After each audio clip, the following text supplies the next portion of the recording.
మీ business ఏదైనా మీ ఊర్లో promotion చేయాలంటే అది సుమన్ టీవీతోనే సాధ్యం. ఇప్పుడే సంప్రదించండి.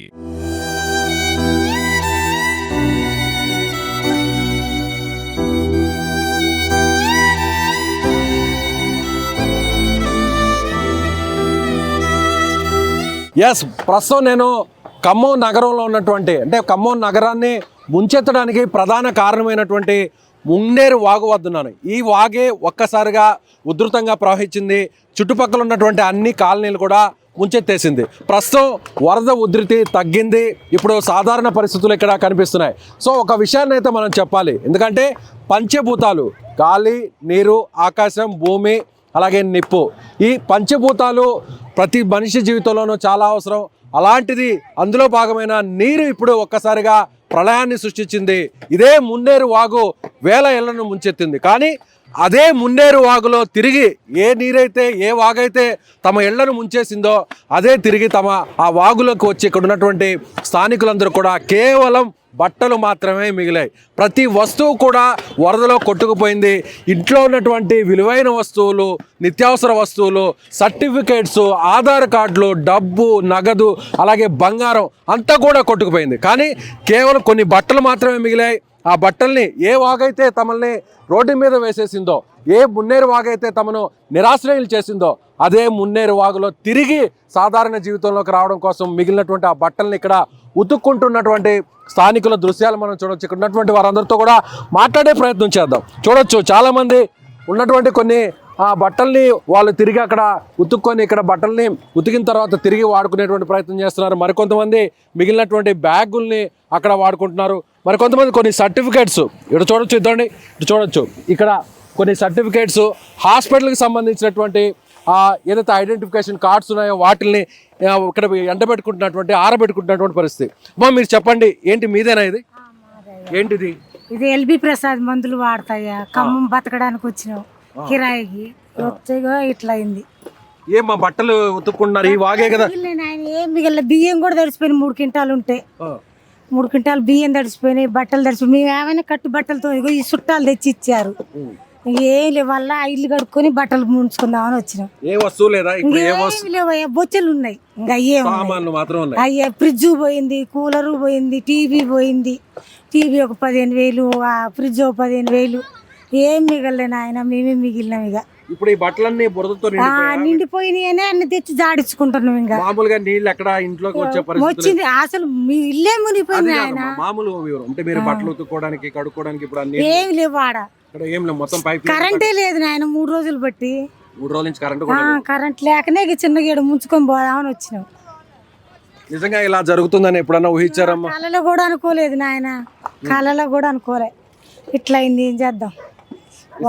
జ్వరాలు వచ్చినాయి 4 రోజులు బట్టి సస్తున్నాం. సూదులు వేపించుకొని ఇక గుడ్డలు పిండుకుంటున్నాం, గడగడ ఉనుక్కుంటా. కేవలం ఈ బట్టలు మాత్రమే మిగిలాయి. అయ్యే మిగిలి ఏం లేవు నాయన. ఒక్కొక్కరికి ఎన్ని జతల బట్టలు మిగిలి ఉంటాయి సుమారుగా? అయ్యే ఇక అంటే మీ వరకు ఎన్ని చీరలు మిగిలి ఉంటాయి?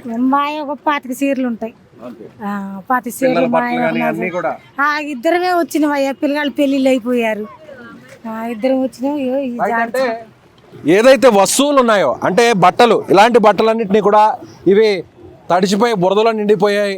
బురదలో ఉన్నటువంటి బట్టల్ని తిరిగి ఏ మున్నేరు వాగు అయితే ముంచెత్తిందో తిరిగి ఇప్పుడు మున్నేరు వాగు ప్రశాంతంగా, శాంతంగా ఉండడంతో తిరిగి అదే మున్నేరు వాగులోకి వచ్చి ఇక్కడ బట్టలంతా కూడా వారు శుభ్రం చేసుకుంటున్నటువంటి పరిస్థితి. మరికొంతమంది అయితే బ్యాగుల్ని కడుక్కుంటున్నారు, బ్యాగులు కూడా శుభ్రం చేసుకుంటున్నారు. వారితో మాట్లాడదాం. చెప్పండి అన్న, ఏంటి బ్యాగును శుభ్రం చేసుకుంటున్నారు తిరిగి? అంటే ఈ బట్టల్ని, అంటే ఉతుక్కున్నటువంటి బట్టల్ని తిరిగి వీటిలో దాచుకునే దానికోసం ఇక్కడ బ్యాగ్ని శుభ్రం చేసుకుంటారు. మీకు ఏ వస్తువులు మిగలలేదా? చెప్పుకోవడానికి ఏమి లేదన్న. 2 క్వింటాల బియ్యం ఉండే, రైస్ మొత్తం తడిచిపోయింది. తీసుకొచ్చి ఎట్లా పడేసిన. అసలు కట్టుబట్టలు తప్ప అసలు మిగిలింది ఏం లేదు. పిల్లల సర్టిఫికెట్లు పోయినాయి, ఆధార్ కార్డు, ప్రతి ఒక్కటి, బ్యాంక్ బుక్కులు కానీ ఏది కానీ ఏ వస్తువు అంటుంది కానీ బురదతోటి నిండిన బట్టలు మాత్రమే మిగిలినాయి. ఆ కుప్ప చూడండి, అడున్న కుప్ప, ఆ బట్టలు మాత్రమే మిగిలినాయి. ఇంట్లో ఇంత అద్దె మొత్తం బురద పెట్టింది. అసలు మనం మందలు ఇచ్చిన వాళ్ళు లేడు. ఒక్కడొచ్చి ఏ అధికారి కూడా తిన్నవా, అసలు పన్నవా, ఎట్లుంది నీ పరిస్థితి ఏంది అని ఈ ఏరియాకి వచ్చి చూసినోడే లేడు. ఇందాక కలెక్టర్ గారు వచ్చారు, వచ్చిండా చూసింది, ఇట్లా చూసుకున్నాడు, వెళ్ళింది. నిజంగా ఏం చేస్తుంటారన్న, మీరు ఏ పని చేస్తుంటారు? నేను ఆటో నడుపుతాను. ఆటో. మీరు ఇల్లు కష్టపడి కట్టుకున్నారా? ఇల్లు కష్టపడి కట్టుకున్నాను. ఎన్ని సంవత్సరాల కింద కట్టుకున్నారు? 20 సంవత్సరాలు అయిందన్న. ఇప్పుడు ప్రతి వస్తువుని ఇంట్లో టీవీ, ఫ్రిడ్జ్ అన్ని సమకూర్చుకున్నారా? టీవీ, ఫ్రిడ్జ్ అన్నీ ఉన్నాయన్న. అన్నీ మొత్తం కొట్టుకుపోయినాయి. అసలు ఏమంటూ లేదు. బురదలో కప్పుకొని ఉన్నాయి. అక్కడ బయట రోడ్డు మీద వేసినా అక్కడే ఉంది. తిరిగి మళ్ళీ మామూలు స్థితిలోకి రావడానికి వచ్చే పరిస్థితులు ఉన్నాయంటారా? తిరిగి కోలుకునే పరిస్థితి ఉండదు. 20 సంవత్సరాలు కష్టపడతా కానీ ఈ స్థితికి వచ్చినాము. ఇప్పుడు అసలు ఏం చేయాలి నాకు అసలు ఏం అర్థం కావట్లేదు. ఎటు వెళ్ళాలి అసలు పరిస్థితి ఏంది అనేది కూడా ఏం అర్థం కావట్లేదు. ఆ పరిస్థితిలో ఉన్నా నేను. ఇప్పుడు మీరు నిల్చుకొని ఈ మున్నేరు వాగులోనే ఇదే వాగు మిమ్మల్ని అంతా కూడా ముంచెత్తింది, మీ ఇళ్లను ముంచెత్తింది. మళ్ళీ ఇప్పుడు తిరిగి ఇదే వాగులో మీరు బట్టలు శుభ్రం చేసుకుంటారు. ఎంత ఎత్తు, ఇప్పుడు మనం నిల్చుకున్న ప్లేస్ నుంచి ఎంత ఎత్తు వరకు ప్రవాహం కొనసాగింది? ఒక 20 అడుగులు వచ్చి ఉంటుంది. ఇక్కడ నుంచి కంటే కూడా ఇంకొక 20 అడుగులు ఇక్కడ మనం నిల్చుకున్న ప్రాంతం నుంచి 20 అడుగులు హైట్ ఉంటుంది. ఎప్పుడన్నా ఊహించారా మనకి అసలు అంతా మీద పడతాము, నిరాశ్రులు అయిపోతాము? ఎప్పుడు అంత ఊహించలేదు. అసలు 20 సంవత్సరాల నుంచి కూడా ఎప్పుడు అంత ఊహించలేదు. మామూలుగా వచ్చేది రోడ్ల మీద ఒక ఇండ్లలో ఒక 5 అడుగులు 4 అడుగులు అట్లా వచ్చేది. అది పోయిన సంవత్సరం ఒకసారి వచ్చింది. ఇంత ఊహించకుండా వచ్చిందన్న. ఏమన్నా గవర్నమెంట్ ఏమన్నా సాయం చేస్తే బతికే పరిస్థితి ఉంది. ఏరియా మొత్తం లేబర్ ఏరియాలో ఉండేది. ఆఫీసర్స్, ఆమాలి పని చేసుకునే వాళ్ళు, ఆటో నడుపుకునే వాళ్ళు ఈ ఏరియాలో మొత్తం ఉండేది. శారదా నగర్ కానీ, బొక్కలగడ్డ, వెంకటేశ్వర నగర్ ఏరియాలలో మొత్తం. ఒకసారి తలుచుకుంటే ఏం మిగలలేదు, ఓన్లీ బురదలో ఉన్న బట్టలు మిగిలాయి. తలుచుకుంటే ఎలా అనిపిస్తుంది మీకు? మీరే మగవాళ్ళే ధైర్యంగా ఉండాలి, భరోసా ఇవ్వాలి, కానీ అలాంటిదే మీరు కన్నీరు పెడుతున్నారు. మా ఇంట్లో నేను ఏడిస్తే మా వాళ్ళు ఇంకా ఏడుస్తారని చెప్పి దిగమింగుకుంటూ అసలు ఏం చెప్పాలో అర్థం కావట్లేదు. ఇట్లాంటి పరిస్థితులలో నాకు నేను ఓదార్చుకుంటూ అది చేస్తున్నాను. మా వాళ్ళు అయితే ఏం లేదు, ఇట్లా మందలిస్తే బంగారం పోయింది చెప్పుకుంటే. బంగారం పోయిందన్నా ఎంత బంగారం ఉంటుంది? బంగారం పోయింది అసలు చెప్పట్లేదు. డబ్బులు పోయినాయి, బంగారం పోయింది. మీకు చెప్పట్లేదు ఎంత బంగారం పోయింది అనేది? మీకు చెప్పట్లేదు భార్య? చెప్పట్లేదు. అనుకోకుండా ఇంట్లో లేము, బయట ఉన్నారు. బయట ఉండిపోయాను. అయినా తాళం బలగొట్టి వేరే పిల్లలకు ఫోన్ చేస్తే టీవీ అవి కొంచెం సన్ సైడ్ మీద వేసారు. అన్ని పోయినాయి. అవి కూడా పోయినాయి. సన్ సైడ్ మీద వేసిన, సన్ సైడ్ మీద వేసినా వెళ్ళిపోయినాయి. అన్ని వెళ్ళిపోయినాయి. సుమారు ఎన్ని లక్షల నష్టం వచ్చి ఉంటుంది అన్న? నాకైతే ఒక 2.5 నుంచి 3 లక్షల నష్టం వచ్చి ఉంటుంది. 2.5-3 లక్షలు. ఈ 2.5-3 లక్షలు సంపాదించడానికి మీకు ఎన్నేళ్ళ సమయం పడుతుంది? చాలా సమయం పడుతుంది. ఇప్పుడు ఉన్న అప్పులే ఇవి, ఇప్పుడు తెచ్చిన అప్పులే తీర్చుకోవడానికి చాలా టైం పడుతుంది. ఇవి సంపాదించుకోవాలని అంటే ఇంకా నేను సంపాదించలేస్తానా.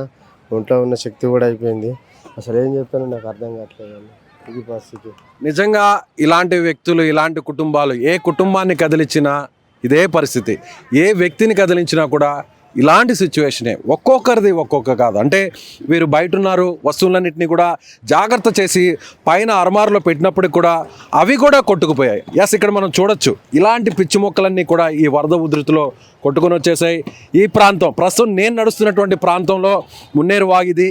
ఈ మున్నేరు వాగు ప్రస్తుతం పైన అంటే గత 2 రోజుల నుంచి 3 రోజుల వరకు కూడా దాదాపుగా ఒక 20 నుంచి 30 అడుగులు, నేను నిల్చుకున్న ప్రాంతం నుంచి 20 నుంచి 30 అడుగుల లోతు వరకు కూడా ఇక్కడ నీరు ప్రవహించింది. మనం అటువైపు చూస్తే, అటువైపు చూస్తే ఆ బ్రిడ్జ్ దాటి కూడా మనం ఒకవైపు చూసినట్లయితే ఆ బ్రిడ్జ్ వైపు కూడా నీరంతా కూడా, బ్రిడ్జికి సమాంతరంగా నీరంతా కూడా ప్రవహించినటువంటి పరిస్థితి. మరికొంతమంది మహిళలు ఉన్నారు, వారితో మాట్లాడదాం. అమ్మా, మీ ఇంట్లో ఏం వస్తువులు మిగిలాయి? చివరాఖరికి మీకు ఏం దక్కాయమ్మా? సార్ బియ్యం, పిల్లల బ్యాగ్ ఏమన్నా లేవు సార్. మాకు ఏమో తింటారు, బట్టలు కూడా సార్ కట్టుకోవడానికి. ఇగో అన్ని బ్యాగులు తప్పంచి పిల్లల పుస్తకాలు అన్ని, సర్టిఫికెట్లు, ఆధార్ కార్డులు ఒక్కటి కూడా లేవు సార్ మాకు. ఇక మాకు ఇట్లా రోడ్డు మీద పడ్డాం సార్. మీ కాలంలో చూడండి, పిల్లల బట్టలు లేకుండా ఇన్ని కష్టాలు పడుతున్నాం సార్. మేము ఉన్న పొద్దు నుంచి అన్నం లేదు, మంచినీళ్ళు లేవు. మా బాధ ఎవరు చెప్పుకోవాలి సార్? మీరే. ఏం చేయాలి ఎటు అర్థం కావట్లేదు మాకు. ఇప్పుడు మీరు ఇల్లు కట్టుకోవడానికి ఎంత సమయం పట్టింది? ఎన్ని సంవత్సరాలు పట్టిందమ్మా? మీరు ఈ వస్తువులన్నింటినీ, ఇంట్లో టీవీ అన్ని కూడా అన్ని సమకూర్చుకున్నారు? అన్ని కొనుక్కున్న కష్టపడి చేసుకున్నాం సార్. మేము కిరాయిలే సార్, మాకు కొంత ఇల్లు లేవు సార్. మేము బతకడానికి వచ్చినాం సార్. మేము ఏరే ఊరి నుంచి బతకడానికి వచ్చినాం. మా సామాన్లన్నీ ఖరాబ్ అయినాయి, వండుకోవడానికి తిండి లేదు. నిన్న అన్నం పెట్టారు, అన్నం కూడా లేదు, ఏం లేదు సార్. గుడ్డలన్నీ, మంచినీళ్ళు లేవు, పిల్లల బట్టలు లేవు. ఎట్లా ఉతుక్కోవడానికి వచ్చినాం సార్. పొద్దున అన్నంగా వచ్చినాం. వాళ్ళు ఎట్లా చేరాలి సార్? మళ్ళీ పప్పు పట్టకొస్తుంది. మీ ఇల్లు ఎలా చేరాలి? ఎట్లా ఏం సంగతి? ఎంత తిప్పలు పడుతుంది సార్. పిల్లల బ్యాగులు, బట్టలు. అంటే పిల్లల బ్యాగులు మాత్రం మిగిలే, పుస్తకాలన్నీ కూడా పోయాయి. ఈ తెచ్చినటువంటి బట్టల్ని ఉతుక్కొని వీటిల్లో భద్రపరచుకోవడానికి తిరిగి ఈ మున్నేరు వాగులోనే శుభ్రం చేసుకుంటున్నారు. మరొక మహిళతో మాట్లాడదాం. మీరు ఊహించారమ్మా ఇలా జరుగుద్ది, రోడ్డును పడతాం? అసలు మేము ఊహించలేదు సార్. అసలు అనుకోకుండా రాదు అని చెప్పారు. ఎమ్మటే ఏం సర్దుకోవడానికి కూడా వీల్లేదు, ఎమ్మటే వచ్చేసింది. బియ్యంతో సహా అన్ని పోయినాయి సార్. 2 క్వింటాల బియ్యం మొత్తం పోయినాయి. ఎన్ని గంటల సమయంలో మిమ్మల్ని ఇక్కడ నుంచి తీసుకెళ్లారు? ఇళ్ళలో నుంచి వేరే ప్లేస్ కి తీసుకు 10 నుంచి అట్లా 7 నుంచే వస్తుంది వాగు ఏరు. నైట్ నైట్ ఎట్టలేదు అర్థం కాక నిద్ర టైంలో అన్ని వదిలేసి బయట. ఇంత సమయంలో మొత్తం మీ ఇల్లంతా ముంచేసింది సుమారుగా 1 గంటలో మొత్తం మొత్తం ముంచి సీలింగ్ తో సహా కింద పడ్డది సార్. సీలింగ్ పడ్డది, ఫ్యాన్లు పడ్డాయి, మొత్తం కొట్టపోయినాయి. ఏం లేవు సార్. ఈ బట్టలు వండుకునే 4 సామాన్లే ఉన్నాయి, మొత్తం పోయినాయి. ఏం లేవు సార్. భవిష్యత్తు ఆలోచిస్తే రేపటి నుంచి ఎలా అని ఆలోచిస్తే ఎలా అనిపిస్తుంది? ఇంకెటు ఏం లేదు సార్. పిల్లలు మేమే ఉన్నాం, ఏం లేవు సార్ మాకు ఆధారం. ఇక అసలు ఇంట్లో వండుకునే సామాన్లు కూడా లేవు, ఏం లేవు సార్ అసలు. ఇక ఇలా ప్రతి కుటుంబం కూడా ఇదే విధంగా చెప్తుంది. ప్రతి ఒక్కరు కూడా ఇలాగే మాట్లాడుతున్నారు. ఎవరిని కదిలించినా కూడా మాకేమీ లేవు, నిరాశ్రయలేము. కొంతమంది సొంత ఇంటికి సంబంధించినటువంటి వారు పూర్తిగా ఇల్లు పోయాయి, ఇంట్లో ఉన్న వస్తువులన్నీ కొట్టుకుపోయాయి. మరికొంతమంది అద్దెకున్నటువంటి వారు కూడా వారికి సంబంధించిన వస్తువులన్నీ కూడా కొట్టుకుపోయాయి. 3 రోజుల నుంచి నిరాశ్రయులయ్యారు. ఒక్కొక్క చోట ప్రభుత్వం నుంచి పునరావాస కేంద్రాలకు తీసుకెళ్ళి అక్కడ ఫుడ్ని అందిస్తున్నారు. మరికొంతమంది అంటే కలెక్టర్ కావచ్చు, అలాగే సీఎం రేవంత్ రెడ్డి కూడా స్వయంగా ఈ ప్రాంతానికి వచ్చారు, ఈ ఏరియాకి వచ్చి విజిట్ చేసి భరోసా ఇచ్చారు.